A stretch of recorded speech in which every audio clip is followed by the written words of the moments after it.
Hello, and welcome to another thrilling episode of Prog Review. And today, what are we doing? We're having a bit of a wobble today. A wobble. It's very good, very good. Oh, so funny.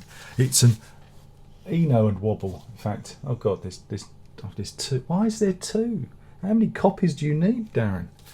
There's been a reissue of this album. This was originally put out in '95, I believe, on the All Saints imprint. Oh, who remembers that?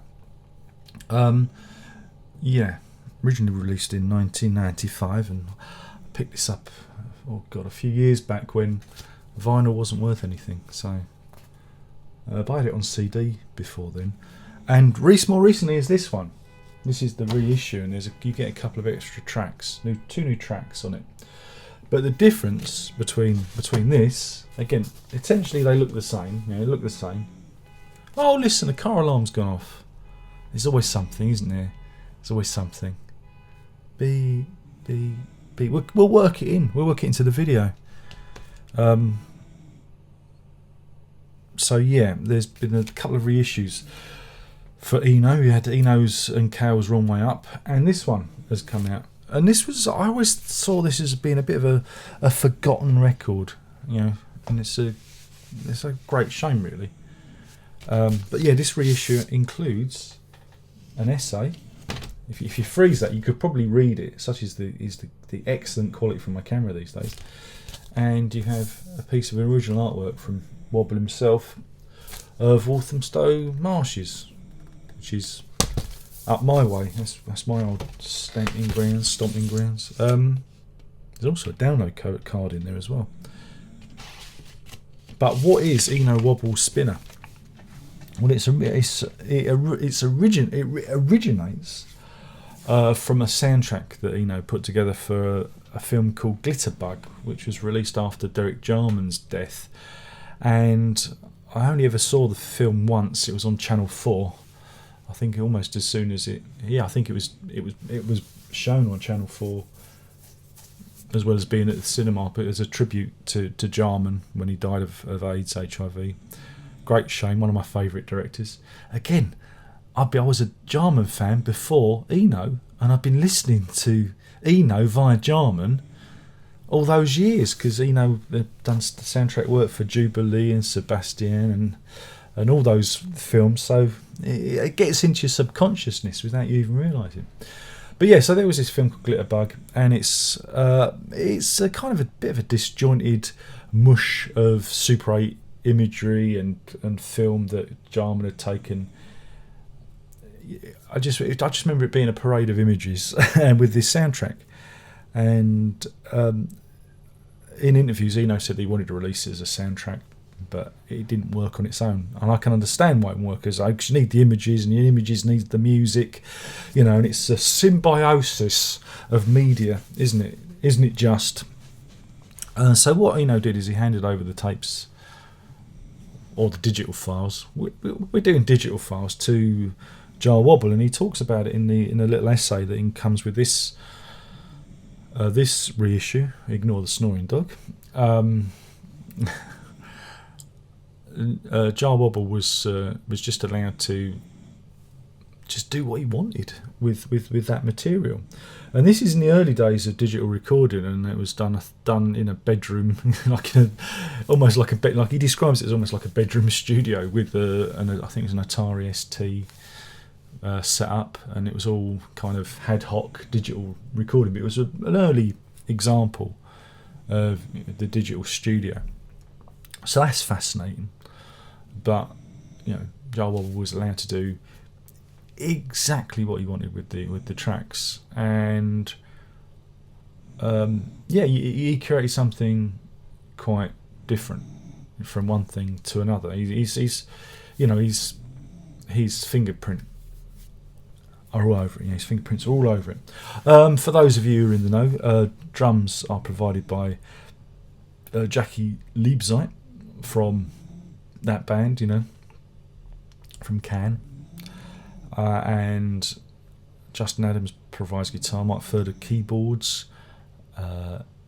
and Richard Bailey also does drums. And there are some vocals by Susan him. So yeah, it's because it's all instrumental, and some of it is quite ethereal. How do you describe it? Crystalline, I think is probably the best word. Crystalline. It has a certain fragility to it. If there's this, it feels like a snowflake that it attracts your individual. I'm just waxing lyrical here. It's a very atmospheric record. Again, and it's interesting how Wobble, takes something and adds to it and turns it into something else. That's the fascinating part of it. Again, of course, it's an ambient work. It's not going to be for everyone, but it's one of those musics that you can listen to, and it's very reflective, and it causes the mind to open and wander. Wobble describes it himself. He's walking by the canals in the Lee Valley when he was testing out the mixes, and he seemed to think that the music lended itself very well to walking and thinking. So I'd go along with that, because when this originally came out, I listened to this an awful lot when I was on the tube going into work and everything. So it's a record that I found very calming and still, eliciting stillness.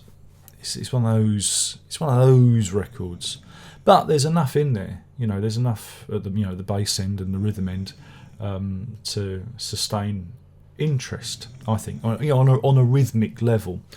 Of course, this isn't going to be for everyone. You're going to say, this is but Darren, this is pretentious old wank, and I say I agree. But then, if you listen to some of the music I do, new record, 2020 Vision, do check it out.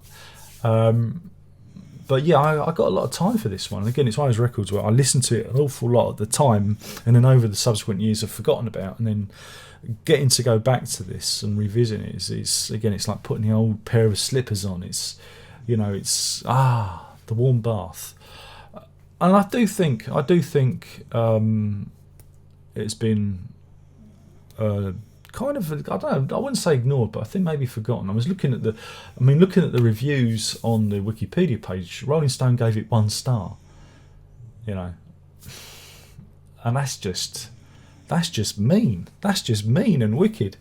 I mean, pure on a production level, I think that's the fascinating thing. Again, when you're given something musically to add to, it sometimes can be very hard to create something, a successful piece of music out of somebody else's offerings. It's very difficult. So for Wobble to do that, just on a purely production/music level, that gets a thumbs up. And I think it really does work well. And it's a shame that, that Eno didn't work more with him. I think he has a rhythmic pulse that I think Eno could have used. But again, I think it was a bit of reading Eno's diary, which is being reissued. I'll put a link in the description for all of this, so you can get it. A year with swollen appendices. He talks about his notes on what needed to be done. His thoughts on the various tracks, which is worth picking up and looking at. And Wobble himself, in his biography, I could have been a contender. Had a bit of I wouldn't say it was fractious. I think it's more jokey than that. Relationship with Eno, going, is this how you treat me, sort of thing. And again, you've got to read it. It's amusing. It's an affectionate an affectionate jibe. Again, he's Wobble's the same. Has the same regard with Peter Gabriel. Again, I think he felt a little bit ignored, and that aggrieved him when he was working at Real World Studios. And again, when they did that project there, I'm getting off topic. A week in the real world, where everyone was working together. I think it's a class cultural thing. Wobble is he's your working class bass player mixing with the middle and upper middle classes, and there's always going to be a little bit of friction there, just purely on a class level. So that's fascinating. But yeah, if you haven't checked this one out, there's the reissue that's just come out. It's on CD and LP. 2 new tracks. One of them is a new one from Wobble called, I think is it called Isolation? Isn't it called Isolation? No, it's called Lockdown. Which again he wrote about what we're going through with all this COVID-19. Yeah, that dates the video. Do you remember? Who remembers the good old days of COVID-19 before the AI became self-aware and the robot dogs enslaved the nations? Do you remember that? Those were the good old days. We moaned about it being in lockdown, but it was certainly a damn sight better than being enslaved by the robots. That'll confuse the historians who watch this in a million years' time.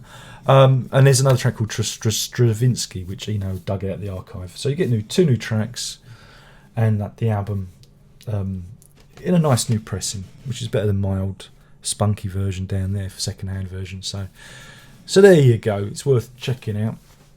Again, not for everyone, but if you like the ambient music, if you like if you like Wobble, absolutely worth checking out if it passed you by. And again, some of these things do unfortunately slide past your attention. So anyway, in terms of rating it's got to get 5 spinners out of 5, isn't it? It's 5 spinners out of 5, and no mistake. So anyway, thank you for watching. My name's Darren Lock. There's only one more thing left today, but you know what that is. You know what it is. Prog on.